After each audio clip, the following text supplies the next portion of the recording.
Ahora mismo nos hemos adentrado en el mundo del Venture Capital, intentando romper, ¿no? Hacer las cosas diferentes, aportar un valor diferente al emprendedor. Y faltaba gente que realmente asumiera riesgo y conectara a emprendedores españoles con el resto de Europa. ¿Cómo es el estadio de los emprendedores en los que invertís y cuánto dinero invertís en ellos? Tienen una visión, tienen un sueño, tienen una ambición, ¿no? Se sienten incomprendidos y quieren cambiar el mundo. Entonces nosotros lo que hacemos ahí es escucharlos, subjetivamente entenderlos, de emprendedor a emprendedor. Donde realmente validamos nuestra propuesta de valor es cuando nos viene un emprendedor y me dice: he salido de esta compañía, tengo esta idea en mente, quiero validarla antes de levantar capital. Nuestro fondo actualmente es de 10 millones de euros, hemos invertido en 20 compañías. Esto es exclusiva para Nova, totalmente off the record. Estamos empezando ya a...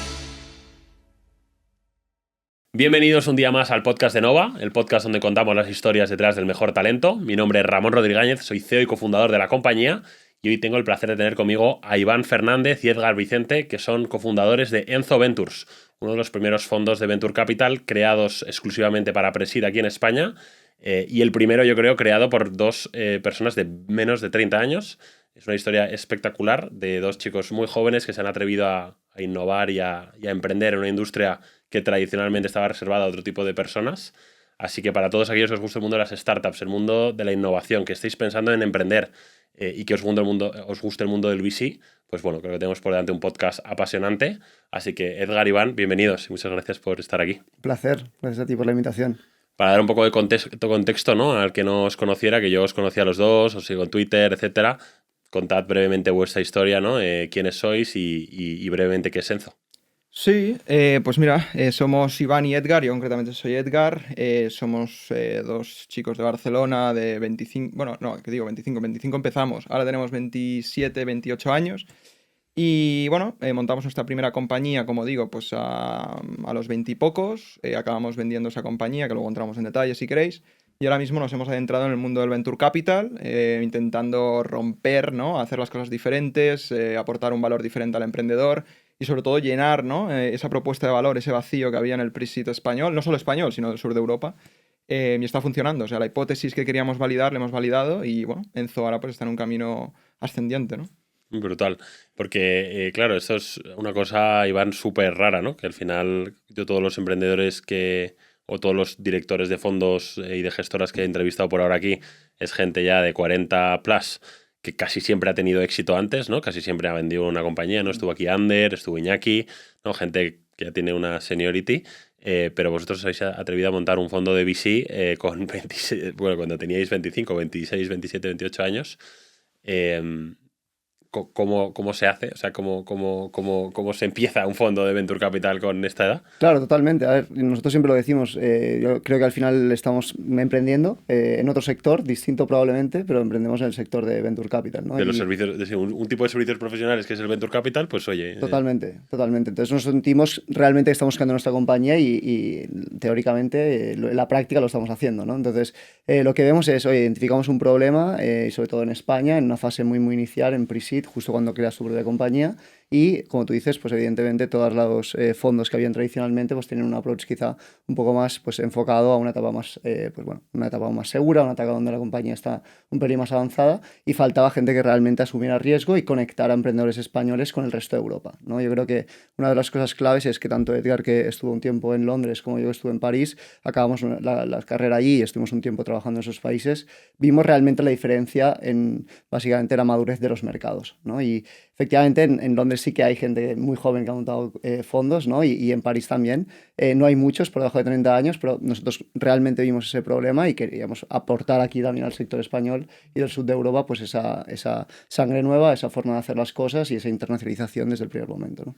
Y digamos que el modelo del que estamos hablando de Presid significa que el emprendedor ha decidido dejar su trabajo típicamente o ha cerrado otra compañía y tiene una idea típicamente y poco más, ¿no? O un mini producto, ¿no?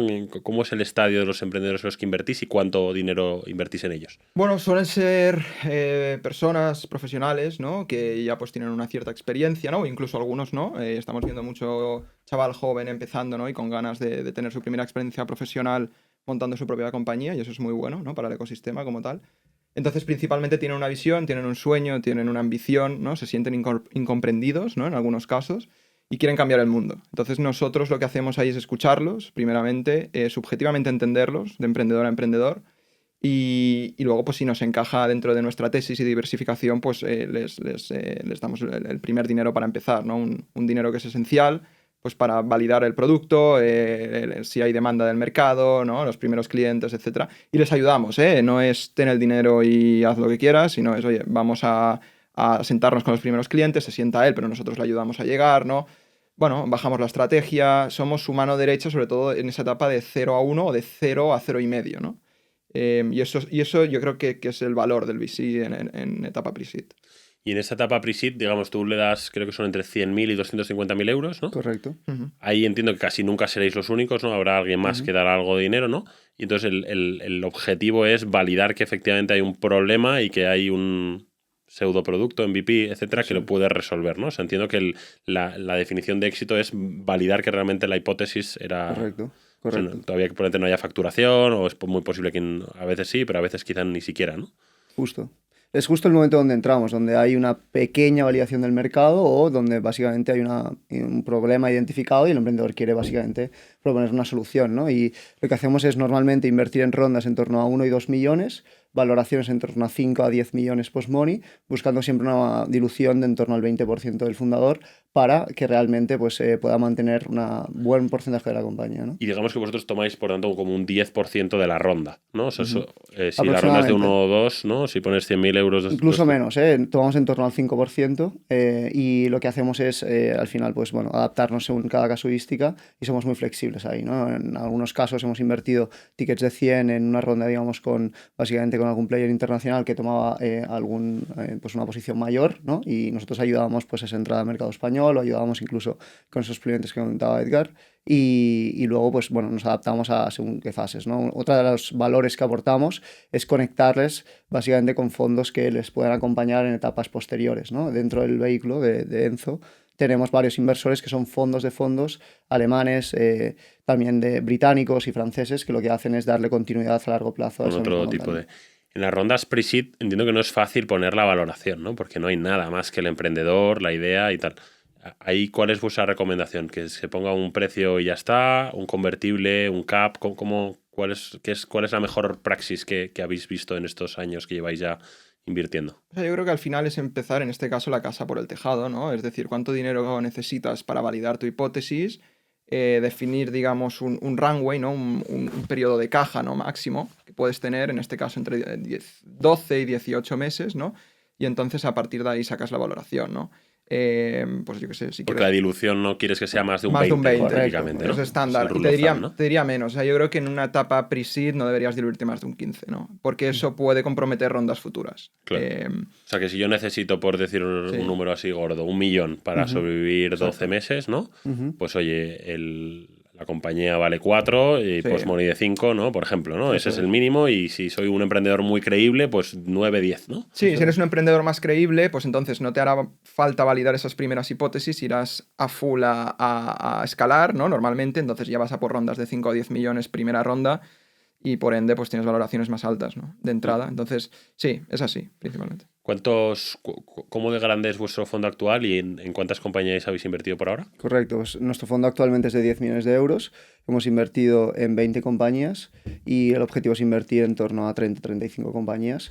¿Hacéis follow-ons o directamente habéis repartido el fondo en X tickets o sea, y no hay una reserva de capital para follow-on? Eso es interesante. O sea, nosotros, y esto lo debatí ayer con otro gestor de un fondo pre-seed aquí español.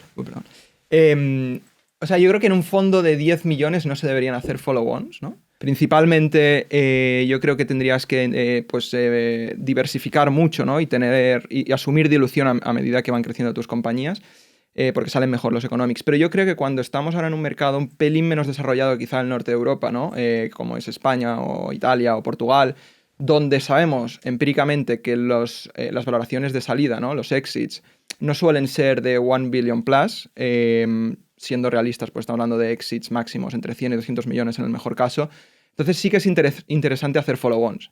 Es decir, es interesante ir creando tu ownership dentro de una compañía, ¿no? Pues empiezas quizá con un 1 o 2%, pero si tienes posibilidad de hacer prorratas y de continuar en rondas futuras, pues ir creando el ownership dentro de la compañía, ¿no? Ya con un escenario de riesgo-retorno más interesante, ¿no? Que también depende, entiendo, del tamaño de tu fondo, ¿no? Porque, Total. claro, tú Sí, claro. necesitas fan returners, ¿no? Entonces, para tener un fan returner, tú necesitas una compañía que tú le saques 10 millones. Eso es. Si tú acabas con un 1% de un unicornio, pues le sacas 10 millones, ¿no? Claro, pero es lo que digo, no es estadísticamente probable que haya un unicornio aquí. Claro, eso es. Entonces, Sí. claro, el uno, en la teoría, ¿no? Quizá en Londres, pues con ese fondo de 10 millones, los unicornios te habría valido, pero en España, que hay pocos unicornios, necesitas irte más cerca de los 5%, ¿no? Si realmente quieres tener, ¿no? Eso es.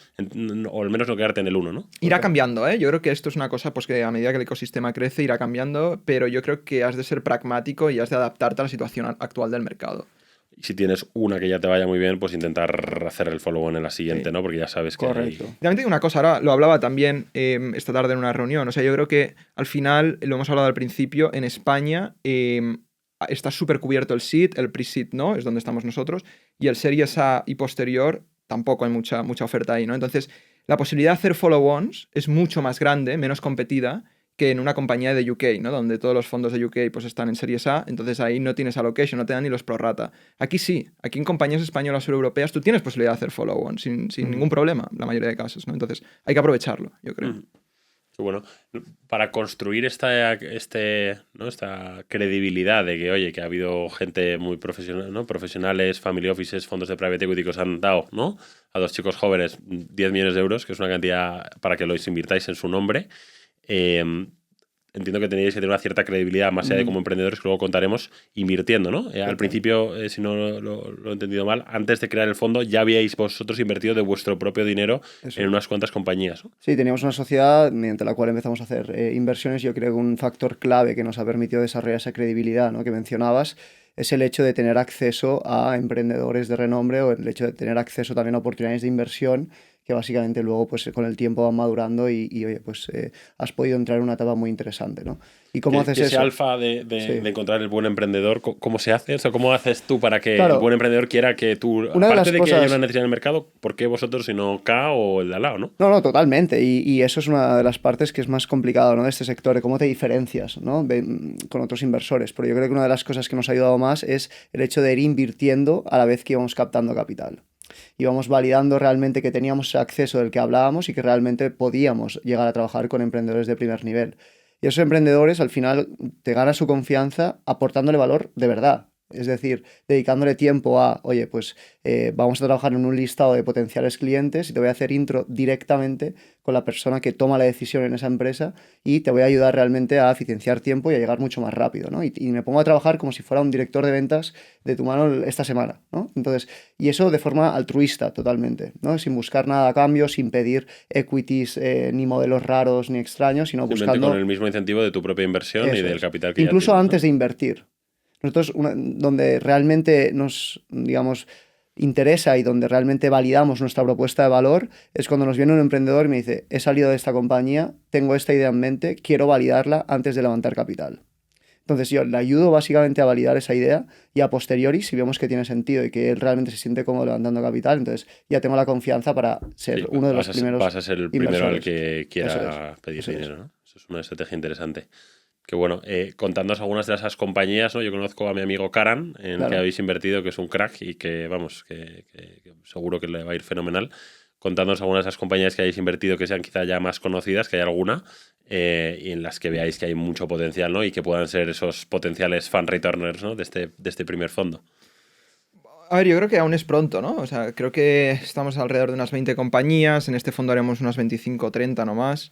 Estamos haciendo tickets de 2 por mes, nuevos deals aproximadamente. Entonces aún es pronto. Lo que te diría que ya tenemos en apenas 2 años pues casos como Harvith, ¿no? Que ya está por encima de 3 millones de ARR cuando nosotros entramos, cuando era una idea prácticamente, ¿no? Luego también estamos en Noloco, una compañía medio irlandesa, medio española, ¿no? SaaS también facturando casi 2 millones. Rever, ¿no? Aquí en España. Hemos hecho nuestra... Evoluciones, ¿no? Eso es. Sí, dos tíos buenísimos, Oriol y TikTok, Marius. ¿no? ¿TikTok está haciendo con ellos o no? Sí, sí, la parte de e-commerce de TikTok está también como cliente. De Rever, me parece, sí. Sí, sí, Es un sí. cuentón. Vamos. Con Rever, sí, justo. Y al final también, pues el momento donde invertimos, ¿no? Fue también muy, muy inicial y eso es lo que nos permite entrar, ¿no? El caso de Nolo, que comentaba Edgar, es súper interesante porque al final es básicamente un tipo irlandés que reside en Barcelona, ¿vale? Entonces, básicamente tenemos como tres tipologías de fundadores en los que realmente vamos a buscar. Uno es el español, básicamente, que tiene una mentalidad global y está consiguiendo fuera. Otro es el que reside, el emprendedor que reside en España, en Italia o en Portugal, de forma, pues te diría, buscando un poco sol, playa y un poco largo Calidad de plazo, vida. pero ha montado varias compañías antes y quiere montar su propia compañía desde aquí. Entonces, esa comunidad de expatriados es súper interesante para nosotros y Noloco forma parte de ellos. Y luego tenemos también ese emprendedor del sur de Europa que no está en el sur de Europa, pero está construyendo básicamente fuera, probablemente en Estados Unidos, donde, bueno, pues básicamente ya tiene una mentalidad, digamos, mucho más internacional y nosotros somos capaces de conectar con él por un tema generacional y por un tema Y cultural. por su background, ¿no? Que viene Eso de es, aquí, ¿no? eso Qué es. bueno. Mm. Pues oye, tiene pintón lo que estáis montando. Vamos a hablar un poco de tendencias, ¿no? Lo chulo, yo creo, de invertir en Presid es que vosotros estáis realmente en la vanguardia de lo que viene, no ya mañana, sino, ¿no? Dentro de 5 o 10 años. ¿Cuáles son esas tendencias que a vosotros os gustan, que os cuadran en la tesis en las que estáis invirtiendo? Bueno, hay diferentes. Obviamente está en boca de todos, ¿no? El tema de la IA, pero para mí IA ya es un commodity, ¿no? Yo creo que tecnología eres IA o no eres, ¿no? Entonces para mí no es invertir en IA, es invertir en tecnología, ¿no? Y todo lleva IA. Dicho esto, yo veo una oportunidad concretamente en un sector, hablando de esto, que es principalmente ser todo el software empresarial, todo el stack de B2B SaaS para la pequeña y mediana empresa sureuropea, ¿no? Al final estamos compuestos, nuestro tejido empresarial se nutre principalmente de SMBs, de pequeñas y medianas empresas, que la gran mayoría, el 90%, van con Excel y en el mejor de los casos van con un software como digo, con un frontend de Tamagotchi, ¿no? Literalmente, y hay una oportunidad de digitalizar esto, ¿no? En diferentes industrias de una manera horizontal, súper interesante, ¿no? Entonces, vemos casos aquí como Embat, ¿no? Que parece un Los software... Embeds, Factorials y ese tipo Sí, de, ¿no? o sea, Producto de SMB horizontal. el SaaS dirigido al SMB es súper interesante. O sea, personalmente me parece súper interesante. Sí que es un modelo de negocio muy arriesgado. O sea, pocas compañías que ofrecen un SaaS para SMBs, ¿no? Han conseguido perdurar en el tiempo y salir a bolsa y llegar a valoraciones muy altas, ¿no? Porque al final tienen un churn muy alto, ¿no? Y se tienen que ir al Big Enterprise siempre. Siempre acaba siendo ese el camino, ¿no? Arrancan en Sí, el SMB y poco a poco se van... pero la oportunidad de empezar, ¿no? Y consolidarte como un player, ¿no? Una propuesta de valor única en el sur de Europa para la SMB y luego ya vas a cuentas más grandes, está ahí, ¿no? Y los casos de éxito que estamos viendo, pues corroboran, ¿no? El tema. Entonces, bueno, yo estoy muy, muy emocionado con este tema y además ahora con la IA, aplicada con IA, pues creo que los procesos pueden ser 10 veces más efectivos, ¿no? Y productivos. Entonces, sí. Sí. Yo te diría sectores muy tradicionales, donde inicialmente la digitalización es muy, muy baja. Hablábamos, por ejemplo, de Karan antes, ¿no? Karan básicamente lo que ha creado es una tecnología basada en inteligencia artificial que te permita aplicar, ¿no? a licitaciones públicas de forma totalmente automatizada y te permite también incluso ser avisado de que hay una nueva licitación que, oye, está relacionada con tu negocio y puede ser una oportunidad de negocio para ti, ¿no? Licitaciones públicas, simplemente el nombre suena arcaico, simplemente por sexy, ¿no? A decirlo, muy priori. poco sexy, ¿no?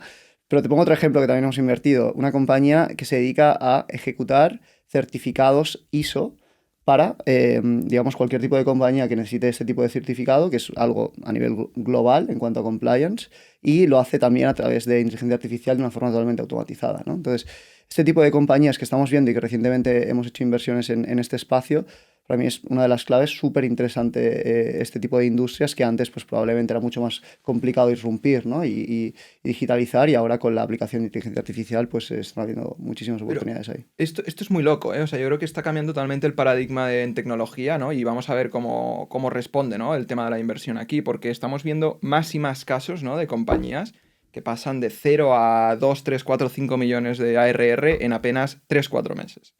Entonces, esto, pues, a ver cómo se adapta, ¿no? Con el VC, ¿no? Con las necesidades de capital, ¿no? Con las etapas de financiación, ¿no?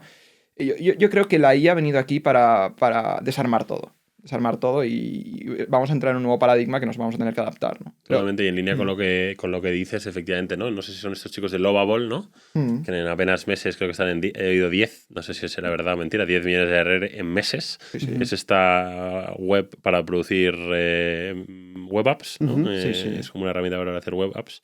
Y luego hay casos muy locos también, estos chicos españoles de Happy Robot, que es verdad que ya han levantado una serie A, pero claro, es una serie de 15 millones con Anderson Horowitz al año y medio de lanzar la compañía, que es muy loco, ¿no? Yo creo que también van a haber muchísimos casos de ups and downs, de van a subir y luego van a bajar hasta que se consolide el mercado y va a haber una consolidación vertical. Totalmente, porque al final la defensibilidad no es, como decías tú muy bien, no va a ser nunca la IA. La defensibilidad sigue estando en los efectos de red, en las marcas, ¿no? Eso es lo que realmente a largo plazo pervive, pero efectivamente, como no tienes que tener las dos, probablemente, ¿no? Necesitas la IA y la marca y el efecto de red, porque la IA en sí misma no, no va a ser un commodity, ¿no? Yo creo que debido a esta consolidación, ¿no? Que tiene que haber, 100%, va a haber muchos eventos de liquidez interesantes para el VC, ¿no? Van a haber pues, muchos M&As dentro de estas compañías que han crecido hasta 10, 20 millones de ARR y viene el competidor con más rondas levantadas, ¿no? Y hace una oferta encima de la mesa, ¿no? Y da salida a todos los que han fondeado a la empresa B, ¿no? Digamos. Entonces eso es positivo para el ecosistema, se va a reciclar mucho capital, ¿no? Y yo creo que más eso sobre todo es positivo para los fondos early, ¿no? Porque el problema de las compañías de 20 y 30 millones es que no son fan returners para los que han entrado más tarde, ¿no? O sea, eso no es el juego del VC. Para vosotros puede ser el juego, pero para ellos no puede ser su juego, ¿no?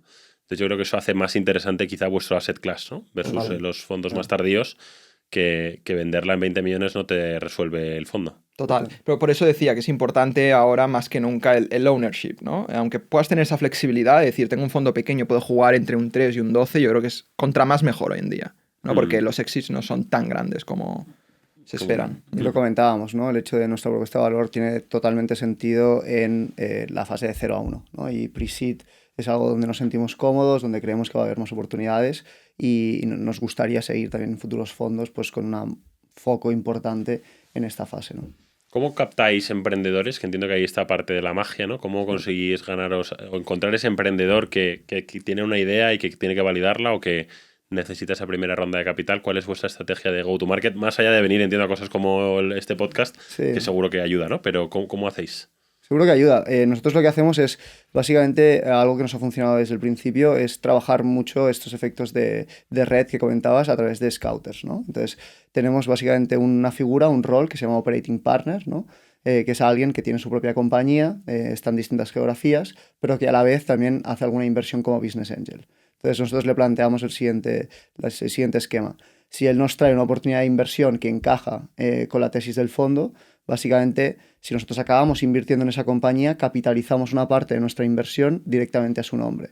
Entonces, él tiene una forma de apalancarse la liquidez del fondo para aumentar sus tickets como inversor, como business angel. Y que ese operating partner es un emprendedor que podría ser yo, por sí, ejemplo. Completamente, ¿no? Emprendedores que tengan acceso, ¿no? Por su situación a... Porque es verdad que yo, por ejemplo, ya he hecho mis primeras inversiones de business angel y me llegan a mí o gente de Nova, ¿no? Que me dice, oye, quiero emprender, Ramón, ayúdame. Y yo, bueno, pues te puedo intentar aconsejar, pero no te puedo invertir mucho dinero porque no lo tengo, ¿no? Totalmente. Pues tenemos una tarea pendiente, ahora ya puedes entrar de Operating Partner. ¿Sí? No, total. Esto puede ser un buen outcome de este podcast. Sí. No, pues... Y es que es verdad, ¿eh? O sea, es que a mí me llegan oportunidades chulas y yo no las he buscado y no es lo que me dedico, pero porque es típico, ¿no? Preguntarle al emprendedor que ves que va un pelín por delante de ti, ¿no? Entiendo que eso lo hemos hecho todos como emprendedores, ¿no? Y esa es la forma, ¿no? Y el modelo es interesante porque también, al final, el dinero es principalmente nuestros LPs, ¿no? Y al final, pues has de justificar esto con ellos, ¿no? Pero lo que hemos hecho aquí un poco a nivel financiero es, hemos reservado una parte pequeñita del fondo, en este caso, ¿no? De 100.000 euros, ¿no? Que si lo divides en tickets de 3.000 euros por deal que te pueden traer, pues estamos hablando de muchos deals, ¿no? En el peor caso, que todos los operating partners te traigan todo el portfolio entero, ¿no? Que no va a suceder. Entonces, bueno, al final tienes un coste de 100.000 euros, ¿no? Que lo paga el fondo, pero que te mejora sustancialmente la calidad, ¿no? Que es un 1% que puede ser muy asimétrico en... Total. O sea, esto es puro... O sea, tú estás buscando... O sea, de hacer muy pocas que te dan casi todo el fondo. A poco que una de las winners venga de un operating partner, ese 1% del fondo está mejor que invertido. Hombre. Totalmente. Tiene todo el sentido. Oye, pues qué chulo, chicos. A ver, es que ojalá que os vaya súper bien. Hacen falta más fondos, ¿no? Y más capital en pre-seed en nuestro país y yo creo que hacéis una cosa muy buena para el ecosistema, ¿no? O sea, que es bueno que haya ¿no? Más de estos fondos, y ole vosotros, ¿no? Como emprendedores que lo estáis haciendo súper bien, y yo solo lo que oigo son cosas buenas y veo emprendedores muy buenos en los que invertís, o sea que ojalá os vaya muy bien. Me gustaría ir un poquito para atrás ahora y contar un poco vuestra historia. Entonces, si quieres, empezamos contigo, Edgar. Tú eres empresario casi de nacimiento, ¿no? O sea, tú cuéntanos un poco de qué familia vienes, de dónde vienes, y ¿no? Este espíritu emprendedor que yo creo que no hay otra cosa que tú puedas hacer en la vida que no sea montar cosas, ¿no? Sí, bueno, a ver, recalcar que yo vengo de una familia normal, o sea, no vengo de, de ninguna casta, ¿no? Pero, o sea, al final, como digo, mi familia pues es una familia emprendedora, ¿no? Por necesidad, te diría casi, que venía de muy abajo. De allí de Barcelona. De Barcelona. Bueno, no, mi padre es de Mallorca y mi madre es de Aragón. Vale. Y bueno, por necesidad pues hicieron su carrera, se sacaron, primera generación que se saca la carrera y va a la universidad, ¿no? Y empiezan pues a trabajar, digamos, en una gran corporación y luego pues se lanzan a emprender en el sector de software, ¿no? Mi padre es ingeniero informático. Entonces, bueno, mi padre lleva 20 años emprendiendo, le ha ido relativamente bien en agregado, y a mí me ha inculcado desde pequeño, desde que no sabía ni andar, pues que... ¿Tú le has montado compañías de software Sí. con inversión también? Algunas con inversión que acabo vendiendo. Un caso es Syncro, por ejemplo, que montó con Didacli y Lluís Font, que era una red social corporativa ya el 2012, levantaron de Caviedes, Caixa, etc. Qué bueno. Y luego ya más bootstrap. Él es anti-inversión, o sea, siempre tenemos debate medio coña, ¿no? Es el enemigo ahora. Es el enemigo, ¿no? Hostia, súper sano, ¿eh? Ir sin inversión, al final lo digo. Y él no quiere ningún socio, no quiere nada, y es un negocio pues, de toda la vida, de software empresarial para la industria, ¿no? Y luego tiene otra más de proyectos tecnológicos para grandes corporaciones. Y eso conforma un grupo pequeñito bueno, que al final pues me ha ayudado mucho a entender lo que es emprender, ¿no? Entonces yo desde pequeño, como digo, pues he querido emprender y... Te admirabas un poco a tu padre, ¿no? Era tu referente, ¿no? Era mi referente y además yo creo que ya desde una parte biológica mía, de mi ser, yo pues nunca he encajado, ¿no? en una sociedad estándar, empezando por el colegio, ¿no? Yo era todo, como le dicen, un outlier, pero en el mal sentido, ¿no? No eras un buen estudiante. Suspendía todo, o sea, suspendía literalmente todo, pero por un tema de no de inteligencia, ni mucho menos. Creo yo, vamos, eran por un tema de que no encajaba en el sistema, ¿no? Que yo ¿No te interesaba las clases o no? no me interesaba y luego no soportaba tener a alguien por encima mío diciéndome qué o no tengo que hacer, ¿sabes? Pues ahora a las 11 tienes que ir al patio, ahora a las 11:30 tienes que hacer catalán. Eso no lo soportaba. O sea, no cabía. Digo, pero a ver, si hemos venido aquí a vivir una vida, ¿por qué tengo que ceñirme a lo que tú me digas, ¿no? Y nunca me ha cabido eso. Sí, un poco anarquista en ese sentido, ¿no? Súper anarquista, súper anarquista. Entonces, bueno, yo creo que ese anarquismo nos ha llevado a decir, oye, vamos a intentarlo todo, nos la suda literalmente lo que la gente piense, vamos a tope con una obsesión, con una visión y con un objetivo, y si sale bien y si no, pues tan tranquilos. Lo volveremos a intentar. Sí, o sea... Y bueno, sí, entonces, volviendo al tema, entro en Globo, bueno, nos conocimos en la carrera, ADE... O sea que aún así, aunque eras mal estudiante, llegas a selectividad y entras en la UB, ¿no? A pesar de que mi padre me decía, con todos los respetos, que iba a acabar de barrendero, literalmente, literalmente, bueno, pues tiene que haber alguien en la vida que sea barrendero, con toda la humildad del mundo y respeto, no hay ningún problema, tú vas a ser uno. No pasa nada, hijo, no pasa nada, es así.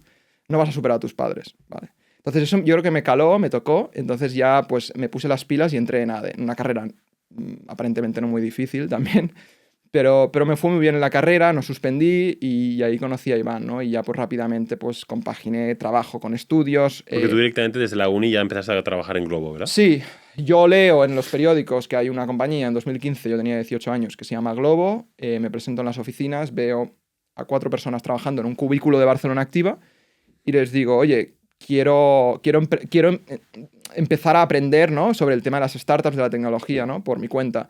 Me dijeron, vale, muy bien, ¿qué haces? No, estoy en la uni. Vale, pues entonces empieza de repartidor. Estuve como 6 meses de repartidor, primer rider, primer glover que iba en coche. Y ya rápidamente, como dentro de los glovers, pues veían que yo era el que pues, más aptitud tenía, me dijeron, estamos expandiendo el departamento de operaciones, ¿te interesa entrar? Yo dije, sí, claro. Entonces empecé con 20 horas, luego ya me fui a full time. Y cuando salí, pues montamos Diola. Estuve 2 años en Globo, pasamos de ser 20 personas a más de 1.200 personas, pude invertir los 4 duros que tenía ahorrados. ¿Conseguiste equity? Eso te iba a decir. Sí, o sea, nos dejaron a través de un vehículo, de un SPV, pues como empleado podías invertir a partir de 1.000 euros, metí 4 chavos que tenía ahorrados, pero literalmente era todo lo que tenía, ¿no? Pero no te habrá ido mal. No ha ido mal, no ha ido mal, y sobre todo lo he aprendido, más que el dinero lo he aprendido, ¿no? O sea, viví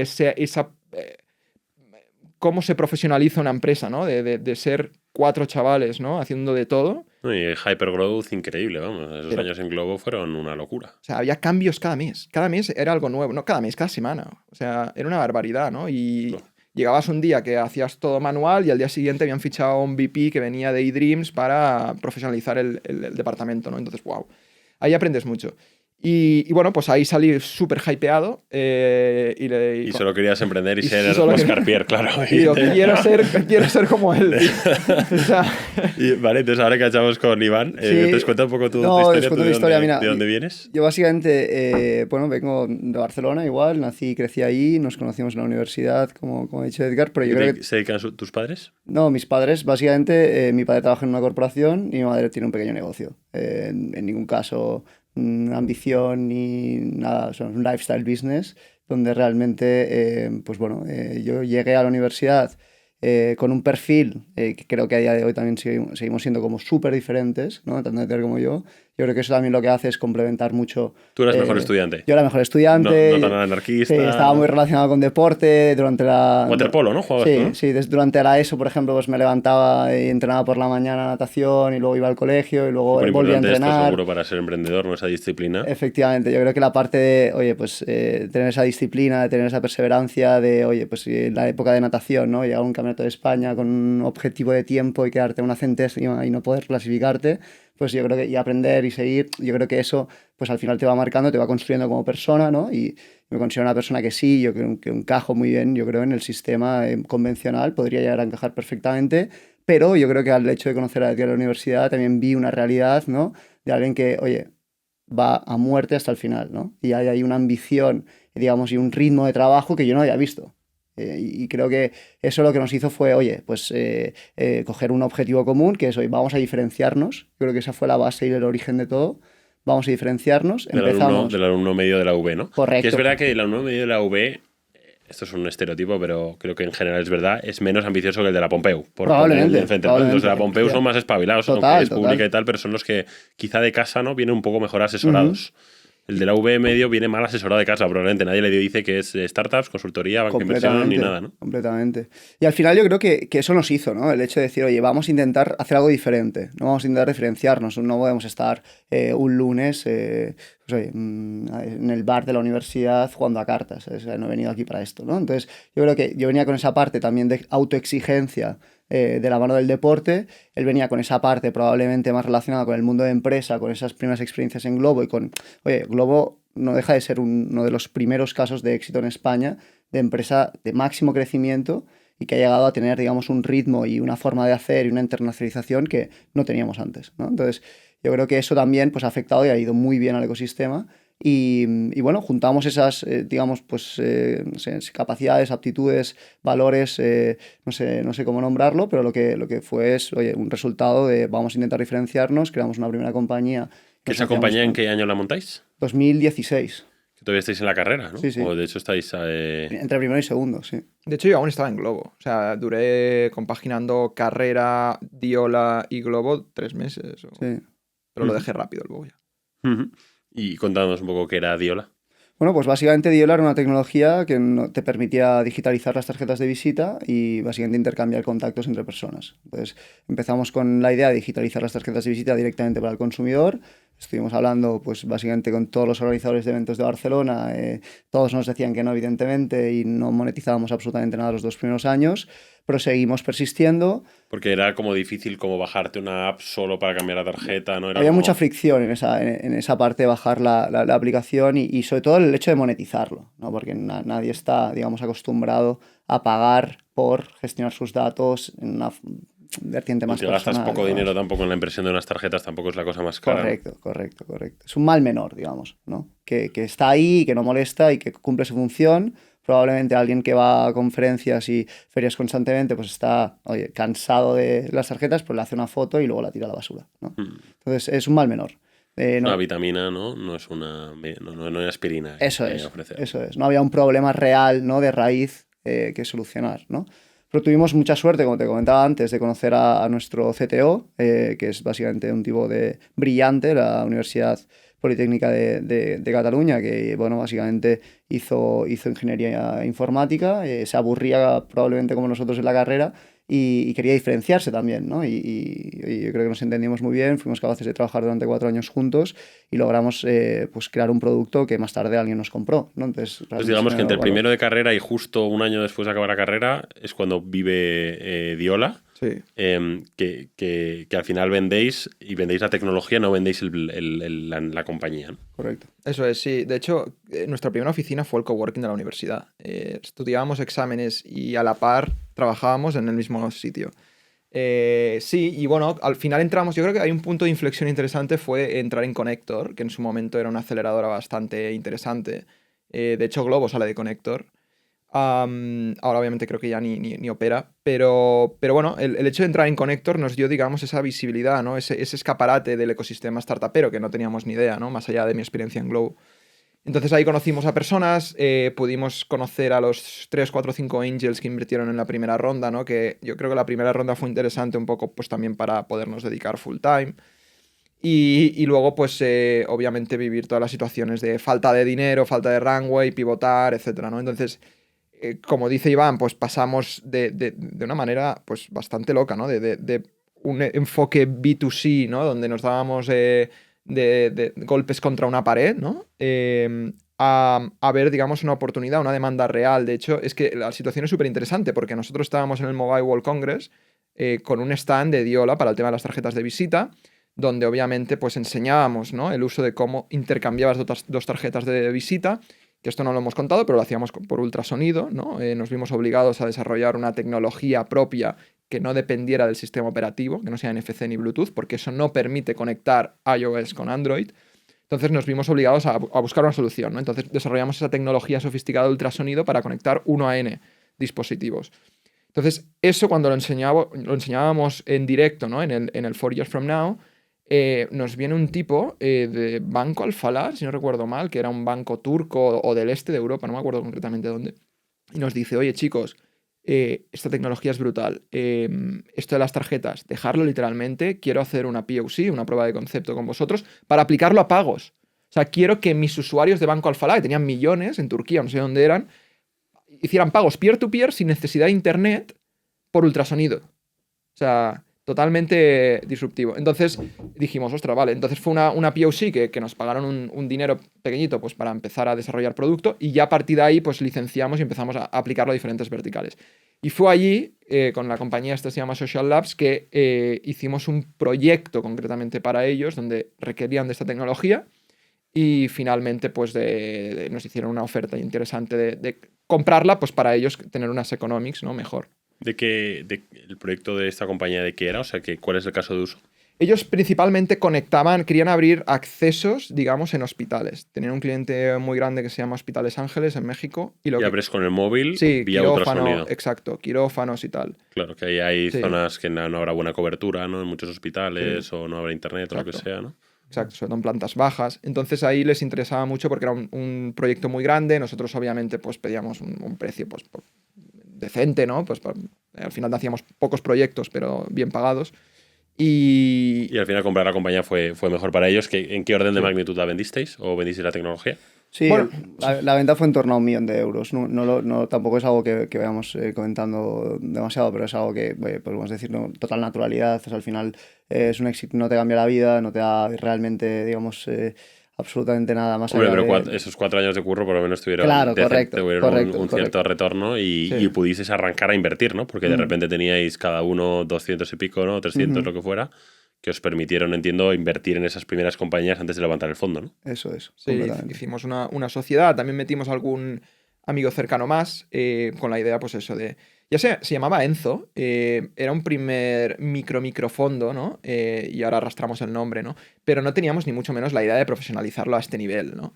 y era una sociedad pues para invertir como angel, ¿no? Quizá era ya más casi un side de business Sí. mientras hacíais otras cosas Era un que side. luego acabasteis haciendo. En aquel momento, Edgar estaba en Londres, yo estaba en París y yo estaba acabando la carrera allí, acabé trabajando también para una compañía de software allí un tiempo y al final eso era un side project que poco a poco se fue profesionalizando y cogiendo realmente pues, peso, ¿no? Y vimos que había esta oportunidad de realmente irrumpir en esta industria de Venture Capital, específicamente sur de Europa, empezando por España, pero sur de Europa, Italia y Portugal también, ¿no?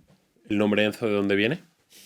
Buena pregunta. O sea, ¿qué quieres? ¿Que te diga la parte romántica o la parte que mejor suena? Ambas dos, yo creo. Cuéntanos cómo lo vendes y luego realmente de dónde vino, ¿no? Que esa es la magia de esa es la realidad que no siempre se cuenta, ¿no? O sea, Claro. al final Enzo es el nombre de mi perro, literalmente. Y es un nombre que además nos ha ido como anillo al dedo porque es un nombre muy catchy, muy mediterráneo, ¿no? Que transmite esta esencia, ¿no? Y muy fácil de escribir. 4 letras. Es Cuatro que las letras. 4 letras ganan siempre. Nova. Sí. Y no lo pensamos mucho, vamos a montar una sociedad, ¿vale? ¿Cómo lo llamamos? Enzo. Me gusta el nombre, suena bien. Ya Claro, yo creo que los nombres son nombres al fin y al Sí. cabo, entonces lo que tienes que hacer también es como arrancar y luego la realidad es que, pues bueno, acabo casando un poco con la esencia mediterránea, un poco el nombre italiano que realmente hacía... La construcción de una marca a veces que la haces Va después. a posteriori, pero correcto. Nosotros en Nova, evidentemente, pues con las estrellas, ¿no? Metáfora, ¿De galáctica. dónde viene ¿no? Nova? Nova es un tipo de estrella, ¿no? La Nova, la supernova, que es una estrella que brilla mucho. Vale. Pues nosotros usamos la metáfora contra, oye, gente con mucho talento, ¿no? Que brilla mucho, ¿no? Qué bueno.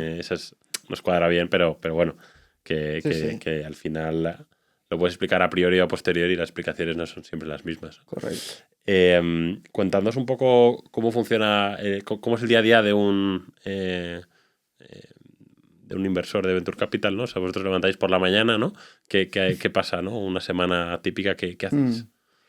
Bueno, yo creo que depende mucho de la fase en la que esté el fondo, ¿no? Hay una parte que evidentemente pues venimos de estar en un periodo de captación de capital, ¿no? Donde empezamos pues a inicios del 23 y finalizamos pues digamos a finales del 24, por lo tanto... O sea, que habéis estado sobre todo haciendo mucho fundraising. Sí, mucho fundraising, pero como te comentaba antes, a la vez que invertíamos, ¿no? Entonces había una parte ahí de construir cartera y demostrar acceso a la vez que levantábamos capital, ¿no? Entonces, bueno, nosotros básicamente hemos trabajado y hemos ido a visitar probablemente, lo tenemos documentado todo, entre 500 y 600 inversores para el primer fondo y hemos acabado cerrando 60, ¿no? Entonces hay un 10% de Panel éxito. de ventas, ¿no? O sea, esto Pero es... hay un 90% que te dice que no, ¿no? Entonces, yo creo que hay una parte ahí de trabajarlo, ¿no? Día a día y a la vez, pues, llevar ese equilibrio entre construir cartera y levantar capital. Pero bueno, al final yo creo que también, es que si no hubiera sido imposible, o sea, nos dividimos bastante, ¿no? Al ser un equipo pequeño, hacemos un poco de todo, pero dentro del de todo, cada uno tiene su foco, ¿no?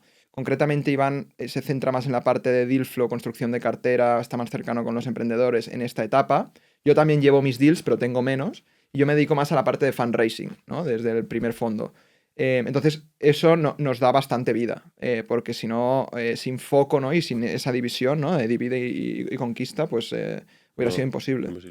Y ahora ya tenéis un analista en el Sí. equipo. Sí. O sea, que ahora ya tenéis un tercero que ya os ayuda con el deal flow, ¿no? Eso es.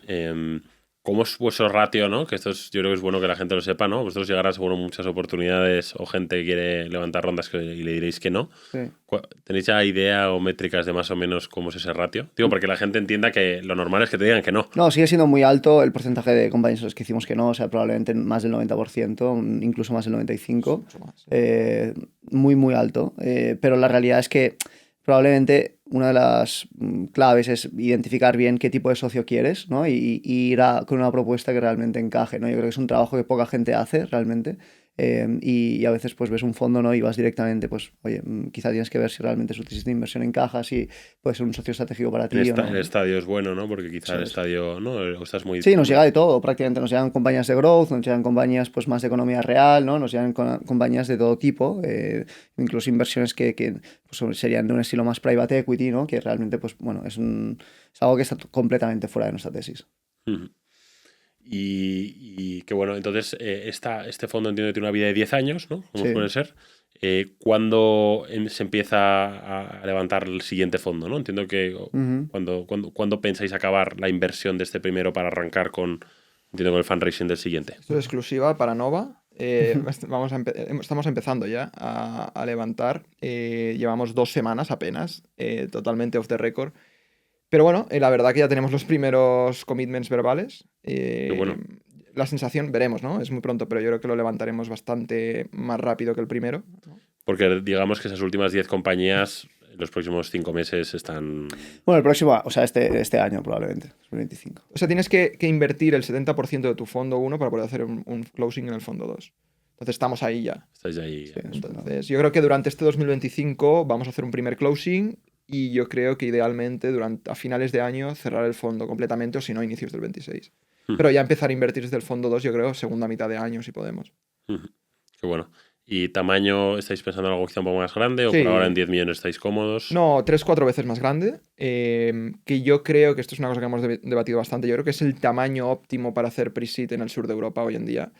Yo creo que un fondo por encima de 50 millones en el sur de Europa cuesta que salgan los economics en pre-seed. Tienes que Sí. ser muy agresivo con el founder. Tienes que meter muchísimo dinero, ¿no? Sí. Que no es fácil para coger un stake muy gordo, que quizá hacerla tú solo, ¿no? La pre-seed, que es mucho riesgo, ¿no? O sea, yo creo que el pre-seed va de cooperar, ¿no? Y va de ser flexible y aportar valor y meter tu patita. No va de coger, ¿no? Y competir. Claro. Entonces yo creo que tendrías que competir si quieres devolver un fondo de 50 millones yéndote con ownerships del 10, 15%. Para arriba, en el que es muchísimo riesgo para un primer ticket. Simplemente. Sí, exacto. Entonces, con en ese fondo sí que os va a permitir quizá hacer más follow-ons Correcto. en las buenas, ¿no? Correcto, yo creo que un poco la clave también del modelo es pues bueno, tener entre 25 y 30 compañías, ¿no? En las que entras con un ticket pequeño, ¿no? Con un porcentaje de la compañía pues en torno a ese 5% que comentábamos antes, identificas cuáles están yendo mejor y luego acompañas, ¿no? Entonces también tenemos un modelo que es bastante único con nuestros LPs, que les permitimos la posibilidad de coinvertir con nosotros en follow-ons, ¿no? Entonces, por poner unos números, pues digamos,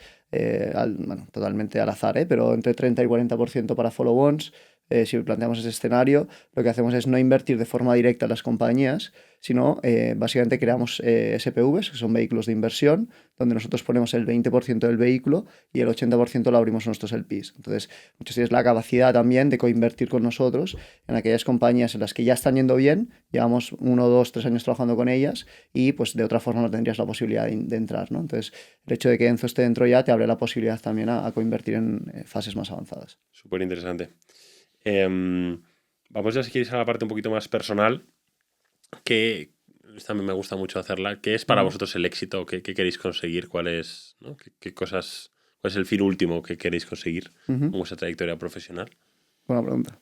O sea, yo creo que hay que diferenciar éxito profesional y éxito en la vida, ¿no? Para mí el éxito en la vida es tener tranquilidad. O sea, estar tranquilo, tan sencillo como eso y tan banal. Si estás tranquilo, tienes éxito. Tener paz con tu vida general. No hay nada más.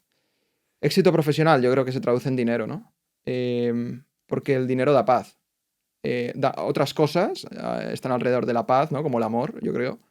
Pero creo que sin dinero no hay paz en esta sociedad. Bueno, si te vas a la selva, sí, ¿no? Pero no es el caso. Entonces yo creo que tiene una correlación bastante fuerte. Entonces yo te diría eso.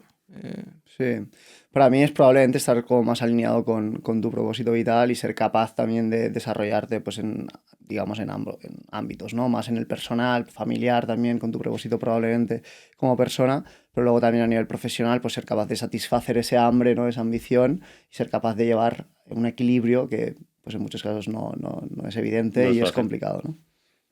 Que entiendo que vosotros, que en algún momento pues tendréis, ¿no? O sea, estáis ahora a tope con vuestra vida profesional, pero probablemente, ¿no? En algún momento tenéis que dedicarle más tiempo a otras cosas, ¿no? O esa será la ambición, ¿no? Claro. De poder compaginar más cosas, que entiendo que será intenso, ¿no? Este curro los 2 primeros años, levantar un fondo, invertir, me imagino un reto gordo, ¿no? Yo creo que, o sea, cuesta diferenciarlo en estas primeras etapas, tu vida personal y la profesional. Yo creo que va todo en uno, ¿no? Entonces es un reto súper interesante que veremos si lo conseguimos. Pero bueno, yo estoy cómodo ahora. Yo creo que, o sea, si mi vida profesional y personal no fueran de la mano, sería imposible llegar a la... Sí, eres una persona única. Sí, completamente. Está claro, te tiene que cuadrar, pero es verdad que, o yo por lo menos lo vivo así, que las etapas iniciales de una compañía o de un fondo probablemente requieren un poco más del tiempo de lo que a mí me gustaría a largo plazo, ¿no? A mí, por ejemplo, me quita un poco de tiempo de otras cosas que me gustaría, ¿no? En mi vida y que creo que también te hace, ¿no? Te da otra perspectiva para luego ser mejor en tu trabajo, ¿no? Yo creo que como todas las relaciones, ¿eh? O sea, tanto a nivel personal como profesional. Yo creo que al final los inicios son difíciles, cuestan, son intensos, ¿no? Y realmente tienes que dedicarle mucho tiempo, energía y esfuerzo, pero luego llega también a un punto donde, oye, pues tú encuentras tu ritmo, ¿no? Que probablemente no va a ser bajo, pero va a ser un ritmo que puedes sostener a largo plazo, ¿no? Pero siempre ese empujón inicial pues siempre es mucho más intenso, ¿no? Es lo que dicen. Sin obsesión no se consiguen grandes cosas. Obsesión pero enfermiza. O sea, eso de me gusta y voy a tope y hago de 10 a 10... No. Obsesión enfermiza. de decir, tío, es que no puedo dormir, porque es que me despierta que tengo que hacer esto o lo otro. Si no te pasa eso, no vas a conseguir nada. O te va a costar más. Pues sí, o quizá puedes conseguir algo, pero no vas a conseguir, ¿no? Pues, Un sí. globo no lo montas si no tienes esa Total. obsesión, probablemente, ¿no? O Sí. sea, Bueno, ya no Globo, sino cualquier tipo de compañía que quieras ser, digamos, un referente en el mercado, ¿no? O quieras conseguir una buena cuota de mercado en poco tiempo. O sea, porque al el final mercado está muy competido y hay gente igual de consolidado. brillante que tú, Efectivamente. con más ganas y más hambre, eso está claro. Y en un mercado cada vez más global, ¿no? O sea que, Total. buenísimo, pues si os parece vamos a las preguntas finales, son preguntas un poquito más rápidas y cerramos. Aquí os pido que no las justifiquéis tanto. La primera es, ¿qué libro de desarrollo profesional, negocios, psicología más recomendáis o más regaláis? Ujú. En mi caso, un libro que me ha marcado mucho es The Wealth of Nations de Adam Smith. Me encanta. Creo que es la base y el origen de mercado libre, mercado global. Y el libre mercado creo que El capitalismo, sí. súper interesante y digamos es la base entenderlo para realmente pues, oye, pues ver lo que alineas con tus valores o no, ¿no? Yo, sinceramente, no leo. Leo muy poco, es una cosa que no me gusta. Escucho mucho podcast. Entonces, ¿Algún capítulo en concreto, algún podcast que te haya marcado? capítulo no sé, pero no me pierdo ni uno de 20BC. O sea, me parece una barbaridad. Muy de nicho, aprendo mucho, entonces te diría ese. ¿Qué compra de 100 euros o menos ha tenido un impacto más positivo en vuestra vida recientemente? Unas zapatillas de correr. En torno a 100 euros, ¿eh? ¿Estás corriendo Sí, mucho ahora? tengo la primera media maratón este domingo. Pues oye, Barcelona. a por ella. Sí, y yo creo también en relación con el deporte. Yo creo que zapatos de pádel, bueno, bambas de pádel, ¿no? Que también ahora estoy en campeonatos y tal. Sí. ¿Estás federado o qué? ¿Estás a Estoy tope? pensándolo, pero estoy cada fin de yendo a campeonatos y bien, tío. Jugando casi cada día. Pues ya echaremos un Sí, pádel cuando ahora vengas estoy- por Madrid. Sí. ¿Cuál ha sido una de las mejores inversiones que hayáis hecho en tiempo, en dinero o en energía? Probablemente para mí la mejor inversión en cuanto a tiempo y energía ha sido pasar tiempo desde pequeño y priorizar a mi hermano. Porque creo que básicamente es alguien con quien vas a estar del resto de tu vida y con quien realmente, pues, cuando creas un vínculo desde muy pequeño, pues realmente te persigue el resto y esa relación, pues yo creo que es uno de los pilares fundamentales. Bueno, a ver, si queremos hablar de inversiones personales, all in en MicroStrategy. ¿MicroStrategy qué es? Es una compañía que cotiza en bolsa, que ahora pues Michael Saylor, estoy aquí haciendo publicidad gratuita a la compañía, Michael Saylor, el CEO, ha hecho, digamos, una estrategia desde 2020 de ser el mayor tenedor de Bitcoin, ¿no? El propio balance de la compañía del mundo, como compañía privada. Es el tercero tenedor del mundo, la primera compañía privada. Entonces, era una compañía que vendía software empresarial en finales de los 90, principios de los 2000, y ahora pues ha virado esa estrategia y ahora pues se dedica a almacenar Bitcoin. Estrategia largoplacista, loca, súper risky, pero personalmente yo all in ahí. All in. ¿Podéis compartir algún hábito inusual, alguna cosa absurda que os guste hacer? Básicamente recuperar como toda la lista de restaurantes en los que voy. ¿Vale? Entonces, tengo como mi lista creada en cada una de las ciudades en las que voy. Me parece como una solución súper práctica y realmente pues me permite como recordar y tener pues siempre alternativas de dónde salir. Sí. Cada mañana es como norma, a las 8 antes de tener las primeras calls, ir al bar, tomarme un cappuccino y ver Twitter, yo solo. O sea, es que tampoco quiero decir, tampoco tengo nada más, mi vida no, Bueno, oye, no pues hay es mucho nada un más. hábito interesante. Sí, sí. En los últimos 5 años, ¿qué nueva creencia, comportamiento o hábito ha mejorado más vuestra vida? Para mí, básicamente retomar deporte, ¿no? O sea, estuve durante, digamos, adolescencia, incluso antes, pues muy vinculado al deporte. Hubo una época donde lo dejé y probablemente en los últimos años, pues el hecho de retomarlo me ha dado muchísimo, ¿no? Y te da esa capacidad de, pues oye, autosuperarte, aunque sean por pequeños, digamos, retos que te vas autoponiendo, pero creo que es para algo... quitar por sí, estrés, ¿no? Estar más totalmente, enfocado, estar más totalmente. productivo. Yo personalmente, iba un poco en línea con lo que dice Iván de su hermano, después de vivir tantos años fuera, ¿no? Desde los 22 que pasé por Londres, Madrid, etcétera, volver a casa y disfrutar de los míos. O sea, cada fin de semana, priorizarlos. Y pasar tiempo, o sea, ir a comer, ir a tal, incluso entre semana, ¿no? Coger y decir, oye, papá, mamá, ¿no? final se van haciendo mayores, ¿no? No sabes cuánto van a durar, ¿no? Entonces, o cuánto van a poder salir a comer, ¿no? Y hacer eso. Entonces hay que priorizar eso, porque luego ya tienes tiempo de estar solo, ya tendrás tiempo. Totalmente, y eso es lo que, al final, las relaciones de las más importantes que tienes en tu vida, ¿no? Pues con tu pareja, con tus padres, con tus hijos. ¿Qué malas recomendaciones escucháis habitualmente dentro del mundo VC o mundo emprendedor? Malas. Sí, yo te digo, los jóvenes no deberían emprender al inicio. Yo creo que es una de las recomendaciones que a veces he escuchado por ahí que me parece que es algo totalmente fuera de lugar. Considero que la mejor forma de aprender es la práctica y creo que una persona en sus etapas más iniciales es cuando tiene menos a perder realmente, ¿no? Entonces, aprender en una etapa donde, en el peor de los casos, te vas a volver a casa de tus padres y vas a tener un techo y una comida, yo creo que es algo que todo el mundo debería tener, ¿no? Un mínimo donde realmente debería estar, deberíamos ser capaces de que nuestra sociedad esté.